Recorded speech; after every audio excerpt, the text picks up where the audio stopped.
Welcome to the Women's Fitness and Health Revolution podcast.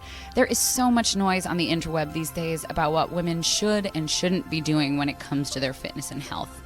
Not only is it all too often tied to shame and fixing our bodies, it can also be incredibly detrimental to our health and wellness overall. The Women's Fitness and Health Revolution podcast sorts through the BS and offers advice and actionable, tactile steps to support and build a better relationship to your amazing body through every stage of womanhood. It aims to break the cycle of keeping women in the dark about their extraordinary machines and revolutionize the way we move, eat, and live so that our daughters and our daughters' daughters look in the mirror and feel exactly what they are: fierce, beautiful, and capable of everything. The revolution starts here. Hello, and welcome to the Women's Fitness and Health Revolution podcast. I'm your host, Kinsey Diamond, and I am so excited to be here on the pod with you today after longer than I intended. I straight up Britney Spears, oops, I did it again with getting a little work burnout. So just a, can practice what I preach moment. It is just a reminder that we are constantly growing and learning and that sometimes certain lessons take a couple rounds to sink in. I will say I caught it a little earlier than I have in the past, but yeah, just real talk. I love what I do, but I'm a very high energy person. I go at things 100%. I care about what I do. I love the people I work with. Sharing this information and helping women grow passionate about taking care of themselves, especially this, like now in this climate that we are in, I think more important than ever is going inside to really take care of ourselves. And I just don't do things halfway. And partially I did take care of myself because I knew that I was limited bandwidth. So I didn't shame myself for not getting on the mic and doing this podcast. But I also fell into the habit that I often do, which is suddenly 4 weeks have gone by of work and I'm like, why am I so tired and angry so fast? And then I look back at my schedule. I'm like, oh, that's why. So I'm making some changes on the home front here. And in the meantime, I'm just really happy to be back on the microphone here. Also, fun new sort of fitness update. I have recently started doing Muay Thai and I am a big fan. And I think that too is just sort of one of those things that goes to show that I think obviously, resistance training to me is the number one thing we should all aim to be doing. And I'm still doing that 3 times a week at least. But I do think it is a reminder of how important, especially early on. Sometimes when people are getting into movement, the most important thing we can do is to find something we like. Okay? And even though this particular podcast is going to be about resistance training and being a baddie at it, if resistance training isn't the thing for you right now and you're like, I don't like spring out of bed and get thrilled to go to the gym to like pump iron, what does make you excited to move, right? Like resistance training will come. Right now, find something that excites you to move your body. And then once you've normalized fitness as a part of your life, then we can start adding it in. It's kind of like when I work with clients on nutrition. Instead of tackling everything all at once, I'm like, what can we add in to be supportive instead of ripping things away? So like if rocking out at a Zumba class makes you so excited after work, heck yes, go do your thing. There's a lot of benefits to Zumba, right?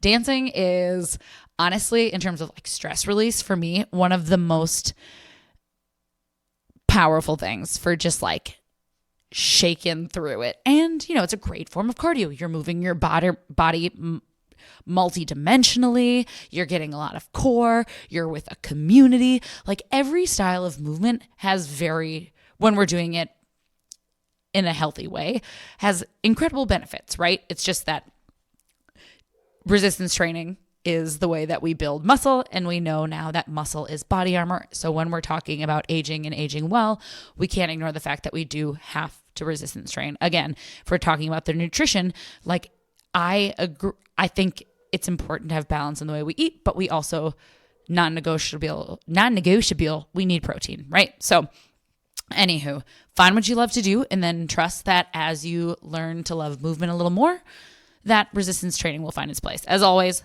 fitness, 30,000 foot view, do what you can. But for me right now, Muay Thai has made me very excited. Every time I have a class on the books, I look forward to it. I did a leg day today. I was not excited about it. I am at a point where I just show up to the gym whether I want to or not, and thank goodness for that. But man, I haven't been this excited about something in a very long time. So shout out to the wow. Shout out to the Cellar Gym in Roseville. They are really a great community. So stay tuned on that journey. Who knows? Maybe this time next year I'll be a world champion MMA fighter. I'm serious. Anywho, those are just some life updates. Like I said, a lot going on. Really excited to be here today. I would say it's a quick and dirty topic, but we know me, I wax on and on. We're talking about the best standards of practice for resistance training at any level. So whether you're getting started today or today was your 8 millionth workout, these apply across the board. I have 11 of them. Should we just dive right in? Because I'm about to. Ready or not, buckle up. We're going, y'all. Our 11 best standards of practice for resistance training at every level. And you know what? Remember how I said I wasn't going to say this was going to be snappy because we just know who I am? If you're like, but what is resistance training? That's a perfectly fine question because there's so many different ways that we talk about working out, right? Strength training kind of sometimes will get used interchangeably with this. When we're getting technical, strength training is a very specific kind of training that is a neurological adaptation that allows us to move more and more load.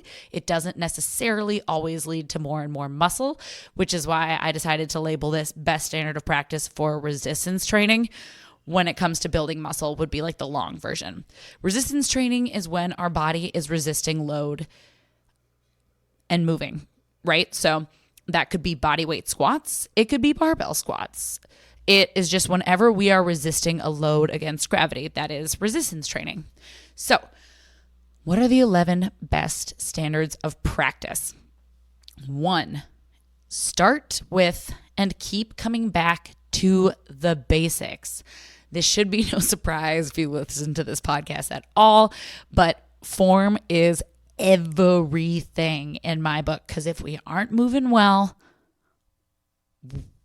boy, I wrote, we might as well not be moving, and I don't mean that really, but like, let's just call it a hyperbole. If we're not moving well, we might as well not even be moving. Mostly we're wasting our time, right? If we're not moving well, there is a very real chance that we are going to hurt ourselves. If we're not moving well, we aren't targeting the muscles we're aiming to work on. So we're sort of just throwing away our workout, right? There's a lot of reasons that form needs to be where we start. I always use this metaphor. Anyway, I always use this. I heard it once and it just stuck with me so strongly. It is like playing guitar, right? Nobody picks up a guitar and expects to be able to just shred. But for some reason, we've normalized the expectation that we can get under a barbell and squat. And it's just not that way. Or if maybe even a better comp, because they're both movement based. Although so is guitar, that's neuromuscular, is ballet, right? Maybe you do. I would say very few people look at a ballerina and go, yeah, I could do that. And if you do, dope. First of all, that is the level of confidence that I am aiming to get to, my friend. But I think the vast majority of us would watch something like Swan Lake and be like, that is dope, and never could I ever.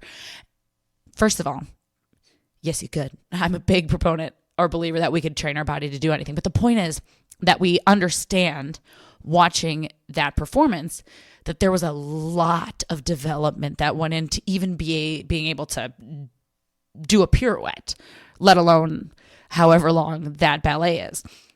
It's the same with exercise. Those are all skills. You could even say exercise is its own form of choreography. We are moving against gravity very specifically with the intention here of building muscle. So if we don't know how to do the choreography correctly, not only is Swan Lake going to be but also, like I said, the most important thing, especially as an aging population approaching exercise for the first time, you're really setting yourself up for hurting ourselves. And the last thing I want is for you to start finally doing something that's going to change the way you experience the next chapter of your life because you injure yourself. That's one of the biggest reasons when I talk to people who maybe are newer to fitness in their 40s, 50s, 60s, 70s, they're nervous about getting started because they're worried they're going to get injured. And understood, absolutely. We should be very conscious about the way we do lots of things to keep ourselves from getting injured. But there is 100% a safe way to resistance train at any age. It'll look different for everyone, but the point is we all start with the foundations. We need to make sure we are moving well before we are moving under load. So lots of body weight, lots of breaking things down into just isolating certain muscle groups, whether that is like a leg press versus a squat or a step up. There's a lot of different ways to shake it. Wall sits are one of my favorite ways. Chair sits. There are lots of different ways to progress a movement. And once we have been moving for a long time and are moving well and maybe are stronger than we've ever been, are PRing, we still need to periodically rotate in fundamental movements and things like unilateral training where we're working one side of the body to make sure that we're moving optimally. It's just sort of that systems recheck, right? We don't get an oil change once and then go, our car's good for life. We get it tuned up. We get the wheels balanced. What's it called? Rotated? Wow. I own a car and that's about it. Point is, we don't just like fix our car once and take it in for a checkup and go, great. No. We do it every however many miles that we're supposed to. Same with our body. Think about it honestly, it kind of depends on your programming. Maybe you do it month by month where you progress month to month. Maybe it's an undulating program where you wrap it in every couple of weeks. Maybe once a week you're working those foundational movements. But the point is there's no phase in our training from here until forever where we start to ignore foundations. The one time I got the worst injury I've ever gotten was a time when I was ignoring fundamentals. I was also overtraining. Do as I say, not as I do. Just kidding. I am now practicing much better. But the point is that it was when I was really into CrossFit and I was getting super excited. It was barbells. Really for the first time in my life, I was feeling so powerful and so excited. But I was doing day in and day out super heavy compound lifts with a lot of really high energy metabolic conditioning. And I was not really slowing down, for one. I was not doing my systems check. And one of the issues that I have with most group fitness setups is that there isn't an emphasis on foundations, but on movements that work outside of the sagittal plane for the most part. So that's when we're going like up and down in a squat or a curl or a press. We're working really in just one line of motion. We're not getting any sort of transitional or transverse. We're not even really going in that frontal side to side. So you're working your body and you're getting stronger, but our body is meant to move in a 360 world. So if we're just lifting really heavy in one plane of motion, that one plane of motion is going to get really strong. But every other plane of motion, if you're not training it, you're losing it. And that was sort of what I fell victim to. And that was a turning point with how I really sort of started to transition into seeing. I love group fitness. I've got episodes on how to use group fitness to get what you need. But that for me was really eye-opening when it came to what I believe everybody should be training in a small group training setting or with a personal trainer at least once in their life so that you can learn a couple of these foundational movements and also get some more balanced movement into your nutritional diet, especially if you are in a more traditional group fitness setting. Anywho, Dilly, so that's one. Just start with and keep coming back to the basics forever and ever and ever. 2, train with purpose. Obviously, goals are very important for keeping us going, but also what are you hoping to accomplish? When we're picking movements, what do we want out of it? There's so many times that I go to the gym and I see people doing things and they're doing them maybe even well, but like the combination doesn't really make sense. It's a recipe for building a muscle, but in order to bake a cake, you don't just throw whatever you want in. You have a very clear list of ingredients with a clear amount per ingredient. And that's when we're baking cake on a booty. It's the same way. We've got a very clear list of exercises we're hitting, the amount we're doing, the rest we're doing. We can't just sort of throw all willy-nilly. There's a science to actually growing glutes the same way there's science to baking in a kitchen. The other big thing is that we want to make sure that we're following a training program that continues to progress skills of foundational movement. So those squats, those deadlifts, chest press, etc., so that you're getting stronger. And again, you want to make sure that you're including things like progressive overload so that you can continue to stimulate and build muscle growth. But it's sort of a high level and just like the tactical. So like the high level is, why am I even doing this? Like, what is my goal? And then the like nitty gritty is, do I have the pieces in order that are actually going to help me get there? Or am I just sort of arbitrarily picking something? Am I sort of following an app and hoping it's going to get me there? Like, build your map, especially early on. That'll help really keep you motivated because it'll give you a very clear road to follow and you'll get results a lot more. So I feel like nothing is more motivating, especially early on when you see your hard work paying off. And then as we're going over time, one of the reasons it's really important to have a plan that we're following is because the truth of the matter is, the longer we're in the game, the harder it is to build and maintain muscle. So if we're not working out correctly, we're not going to be continuing to progress. Obviously, it's going to be slower, but don't let it stop altogether. Train with purpose. All right. 3, resistance train at least 2 times a week when we are starting out. So we're talking about frequency of the actual workouts. So like I said at the beginning of this podcast, if you're brand spanking new to movement, you're like, something's got to change. I got diagnosed pre-diabetic and my doctor says I need to move, or I'm going to be in that diabetic zone next time I come in. Maybe you're getting older and you stood up out of your chair the other day and you're like, oh my God, my body hurts. Maybe you just want to have more energy in your life. Maybe you're just starting to learn about aging well and you're like, you know what? It's becoming clearer and clearer to me that I need to move my body. Maybe you have a family member with Alzheimer's and you want to avoid that same outcome. So you're like, I need to move. Whatever the case is, first things first, find something that you enjoy. When you are ready to start implementing strength training to really take it to the next level when it comes to healthy aging and living that life you want to live with your independence, traveling the world, playing with your grandkids on the floor, whatever it is that we are training for in life, when we build in resistance training, starting out, we're looking at least 2 sessions of resistance training per week. After like the first year and a half, we want to move it to at least 3 times per week that we're doing resistance training. You don't have to get rid of the things you love, right? Absolutely not. Keep the things you love. That's the whole point of being alive, is doing the things we love. So we're just adding into it that again, the longer we're working out, the more we need to do it. But even if you are like, have done it for like 10 years, as long as your goal isn't to compete in a bikini figure competition, 3 times a week is a really good amount of maintenance. Like I said, I'm a big fan of, not just a big fan, I would argue that we must keep resistance training in no matter what our goal is. So for example, someone training for a marathon, it's very hard to find time to fit anything in other than the amount of running we have to do. However, not only does running a marathon, can that deplete your muscle mass just because of the way that fuel is used, it also will keep us safe when we're moving because we'll be working all of our stabilizers, we'll be strengthening our muscles, we'll be firing our glutes more effectively if we are resistance training.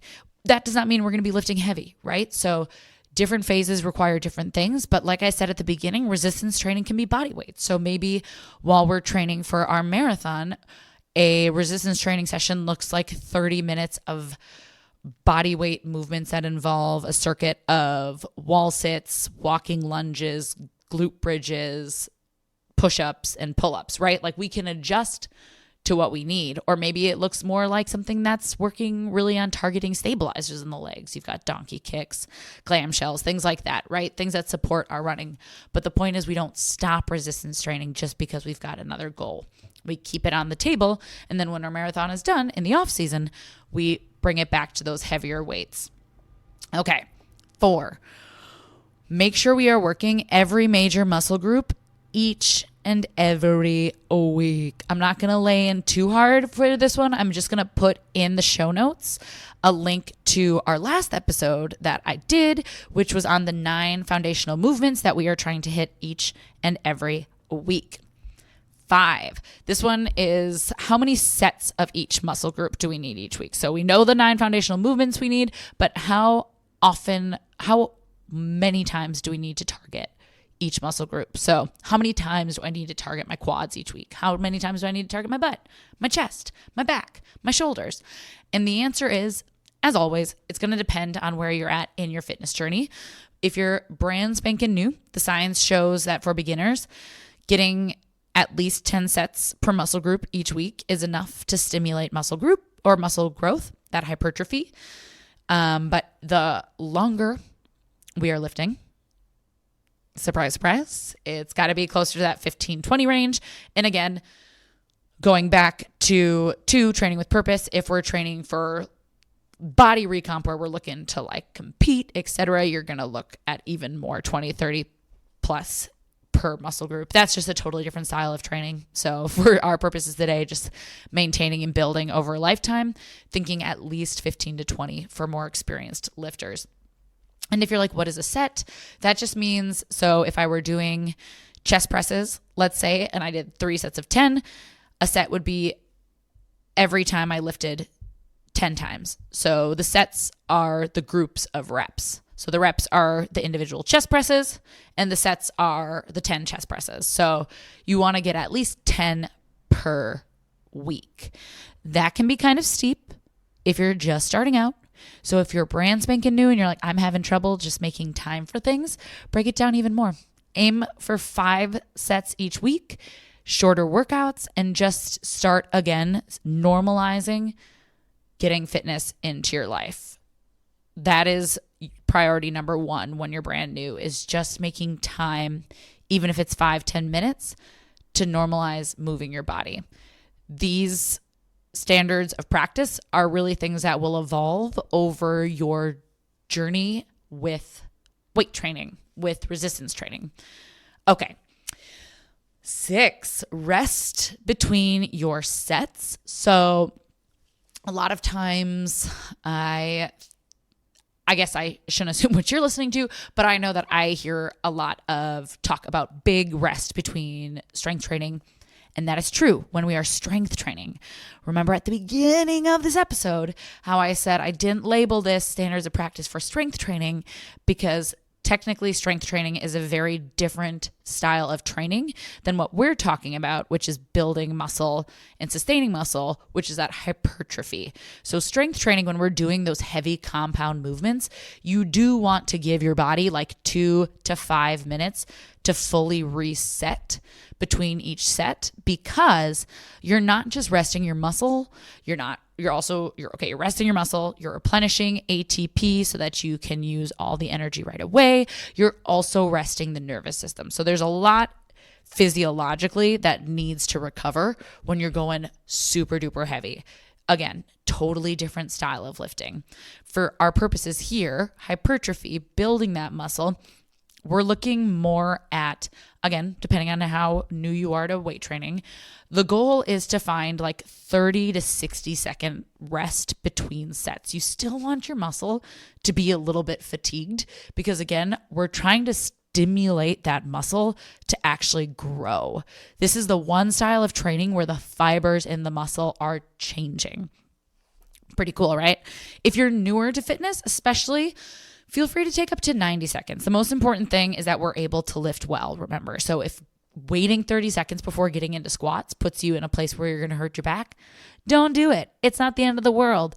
Remember, newbie gains are a real thing. So the fact that you're moving your body, especially under load, your body is going to respond. So if you need slightly longer breaks, do your thing. But down the road, as we're talking about resistance training over a lifetime, once we're proficient, think 30 to 60 second rest between sets.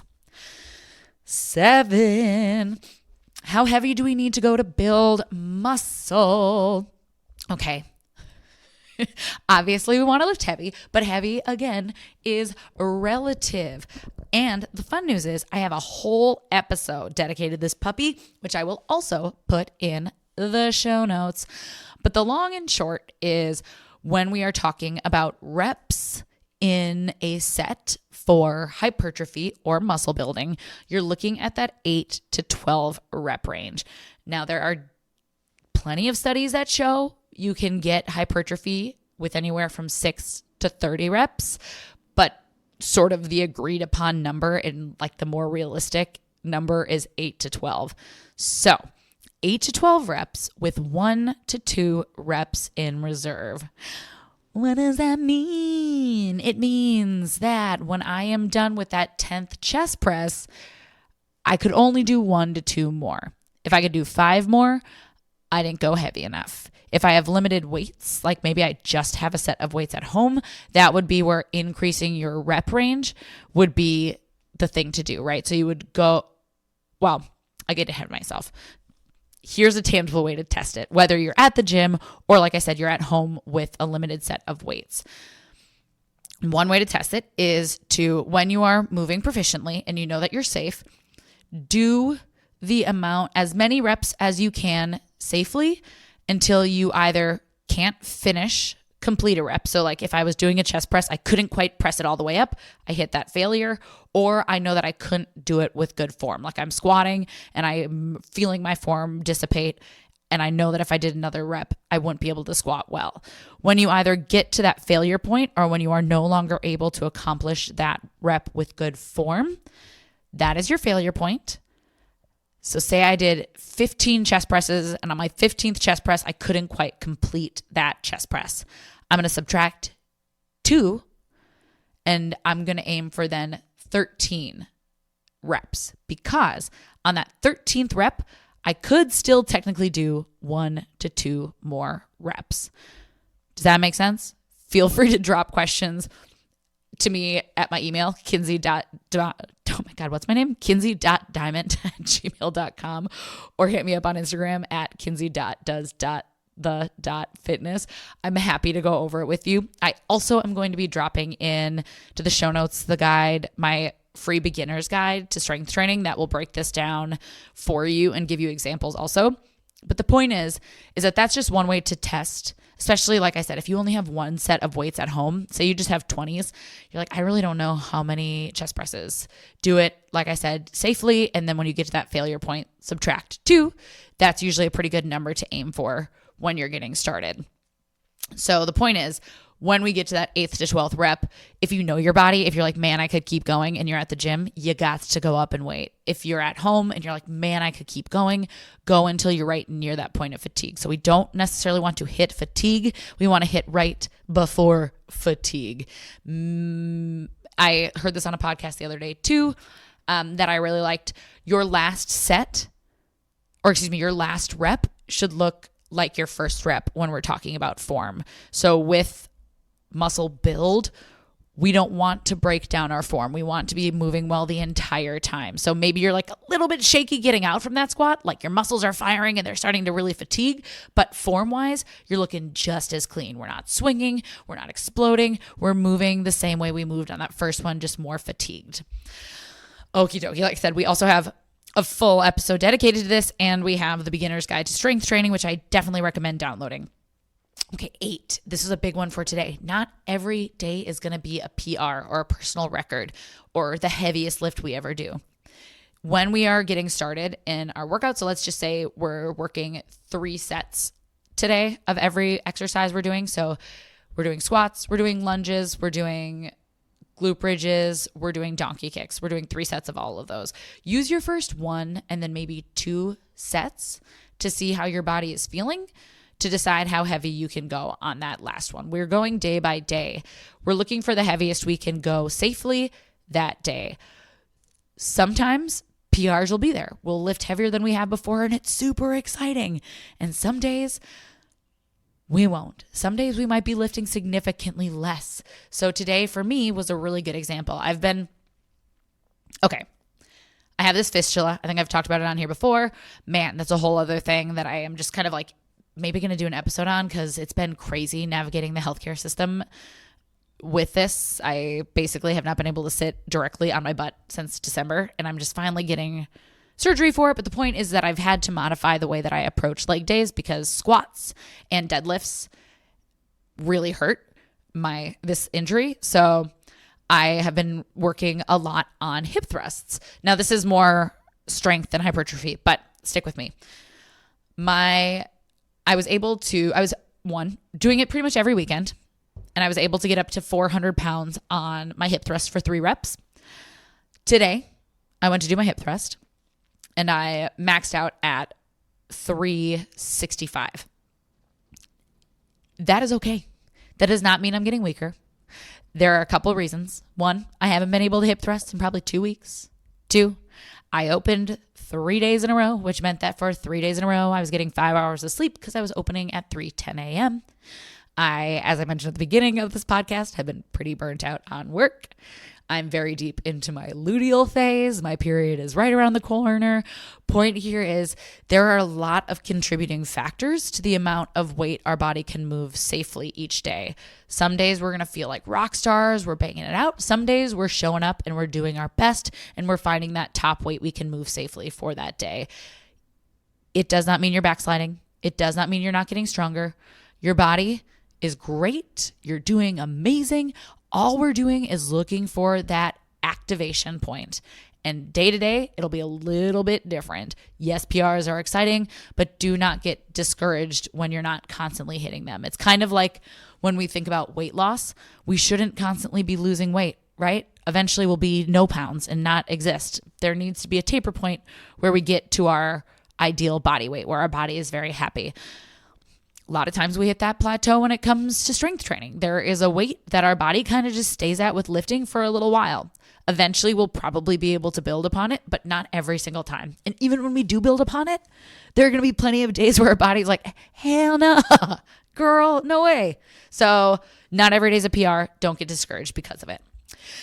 9, take rest days. Remember back when I talked about how many days we need to be doing this? I did not say every day. I did not even say 5 days. Can you strength train 5 days? Sure. I said 2 though, especially starting out. We need rest days. I also did a full podcast on this a while ago that I'm going to try to remember to put in the show notes. There are a lot of reasons we need rest days. The first one, if we're early on into fitness, and I think this is the most important one, is nothing causes burnout and dropout faster than going too hard in the paint too fast. And the part that really sucks about watching people go through this, I've seen it so many times. Someone gets into fitness for the first time. They start to feel really good in their body. They feel really energized. They feel really strong, but like almost more importantly, they feel so proud of themselves. They're doing things they've never thought they've been able to do. It's almost like this high that comes along with suddenly, literally your endorphins are getting released. You're moving your body. The amount of benefits that come from moving our body is out of control. When we go from a sedentary life into a life that includes movement, it's impossible not to feel good. So it's sort of this like you get hooked on it, and then the progression looks like this. They're going really strong. They're feeling really good about themselves. And for the first maybe like couple of weeks, even couple of months, they're riding high. And then suddenly their body starts to fatigue, because exercise is a stressor. Your body needs to rest. It needs to come down. Maybe work gets a little stressful. Maybe something at home happens. Maybe they get sick. And now there's this huge fear around missing a day because they went their entire life without working out. Now they've started to work out, and there's a lot of fear that if they stop going as hard as they're going, they are not going to get back to it. And when they inevitably do fall off of it because of life, because of injury, because they've broken down their immune system, they've gone through this all or nothing mindset that now tells them, A, exercise is hard and I'm not strong enough to maintain what's happening. B, maybe I'm too lazy to do this. Or C, I tried and I failed. And it breaks my heart, the amount of people that I've seen on this trajectory. It's another big reason. Again, I love group fitness. I would not be a fitness professional if it wasn't for group fitness. But it is very easy in a group fitness setting, or when people start running on their own, to fall into this pattern because maybe you're seeing different coaches every day. Basically, you don't have the accountability of working with one person when you're doing like you would with a personal training or small group training, who can look at you and say, you are doing fantastic. Don't come in today, right? Because when you're working in a small group training setting, you have a coach who's programming for you. So they are literally programming rest days into your world, versus when people are working out on their own, whether it's at a group setting, whether they're going to Planet Fitness on their own or starting to run on their own, they don't have someone who's giving them permission early on to say, you need to be taking these rest days. So if that is a place that you found yourself in, if you're starting to get excited and working out on your own right now, please let me be that voice that right now tells you, you are amazing. I'm so freaking proud of you for even just thinking about it. Please take rest days. Please take rest days. So that's to me one of the most crucial reasons that we need to take rest days. But physiologically, we also just deeply need rest days. Our body is not meant to do resistance training every single day. Period. End. There's another really beautiful podcast called Strength Training for Women, and they talk about this all the time, but I'm going to butcher it too. But basically, muscles are made in your rest days. It's when you're in the rest and repair phase, that your muscles get to repair. If we aren't taking rest days, your muscles stay in this constant state of breakdown. They're never able to rebuild and reset. So we need it for that. Also remember, when we are exercising, that is a nervous system response. So we literally need to chill our nervous system out. And then a really important thing to remember too is that sometimes life is insane. I've started working with a really incredible woman who I just programmed for her, and she does it on her own. And we do check-ins. There was a couple weeks ago where she came and apologized because she wasn't able to do her workout that week. I think I talked about this last time, but she said she wasn't able to do her workouts that week. She also mentioned that they had their car stolen, and she was working every day. You know what? If your car's stolen and you're working every day, maybe your nervous system's taxed. Maybe it's not the best to get underweight and work out. Maybe it's better just to get outside and walk, right? And I'm not saying like miles, like move your body lovingly, but there are going to be times where it doesn't benefit us to resistance train. Are you sick? Don't work out. Stop it. Please. Yes, having muscle absolutely increases our immune system and is an endocrine organ that helps to keep us healthy. But when we are sick, we need to rest. When we are in between heavy lift days, we need to rest. So rest days are the thing. 10. Don't forget that there are a lot of muscles in our body, and they are responsible for working together and moving our body in different ranges of motion. A lot of times, I mentioned those 9 foundational movements, absolutely imperative, but around those, we need to implement different styles of movement that target all of our stabilizing muscles, all the synergists. So when we think about things like our abductors and adductors, like I said, when I was doing mostly barbell work in squats and deadlifts, I was lifting heavier than I could ever lift, but I injured myself because my adductors were over tightened and my abductors were lengthened. And so I had my knees drop on a squat. And because it was just a whole thing. I wasn't training. I was missing like I said, that frontal training. I wasn't doing any sort of lateral lunges. I wasn't doing donkey kicks. I was missing major muscle groups. My glute med was totally like silenced. The point is that we want to make sure that think of those 9 essential movements as things that we do every week. And then we pepper in. So those are our meals.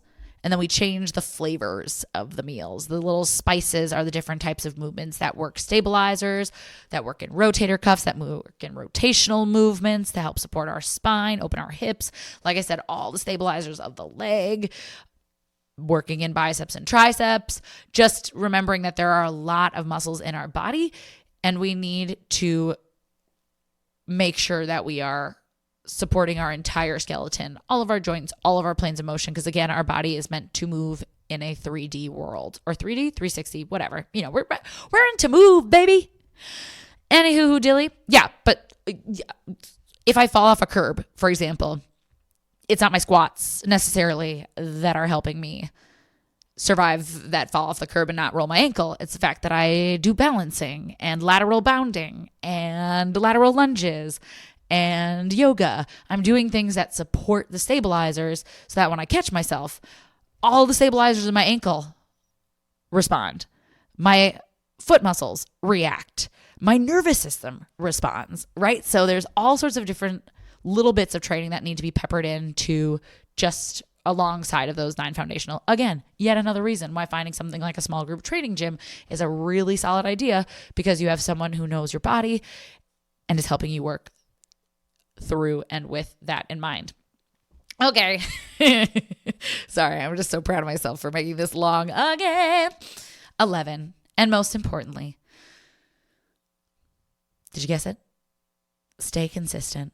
And I'll tack on have fun sometimes, but stay consistent.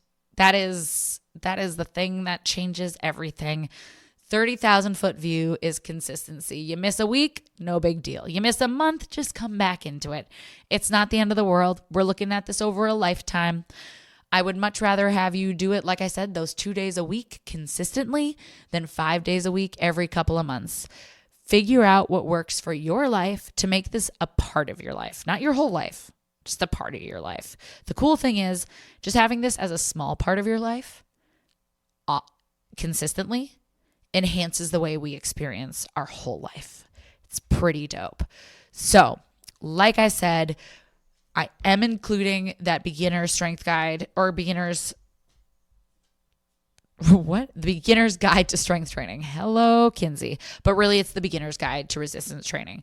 Download it, check it out. It goes over all of this in detail. It also gives you, I believe, 6 exercises to get you started. They're all 30 minutes a piece, so it's a great way just to work it in. Again, talking about those standards of practice, we've got 11. 1, start with and keep coming back to the basics. 2, train with purpose. 3, resistance train at least 2 times a week starting out, at least 3 after a while. 4, make sure to work every single major muscle group in the body each week, those 9 foundational movements. 5, looking for your specific sets of movement each week depending on your level. 6, rest between your sets, but not too long. Think that 30 to 60, maybe 90 seconds if we're early on. 7, lifting 8 to 12 reps with 1 to 2 reps left in reserve. 9, not every day is a PR. No, that was 8. Not every day is a PR. 9 is take rest days. 10, don't forget about all the other muscles in your body that need to be worked. And 11, stay consistent. As always, I just couldn't thank you more. I love and adore everyone. I have noticed an influx of people dropping in my DM on Instagram, and I am so tickled. I am sorry if it's taking me a while to get back to you. I absolutely will. I've got a pretty big shift in my life coming up in May. I can't talk about it quite yet, but just know it's end of May that you will not have to wait so long. and I will do my best to get to them in the meantime. But please, please, please keep reaching out. I love getting questions from y'all. I love ideas on topics for this. What are you going through? What are you struggling with? What are questions you've always heard or had? What are maybe trends that you're wondering about? Let me know. I would love to do an episode on it, answer anything that maybe is on your mind. If I don't know it, as you know, I will do some research for it. Instagram DM is at kinsey.diamond. Nope, at kinsey.does.the.fitness.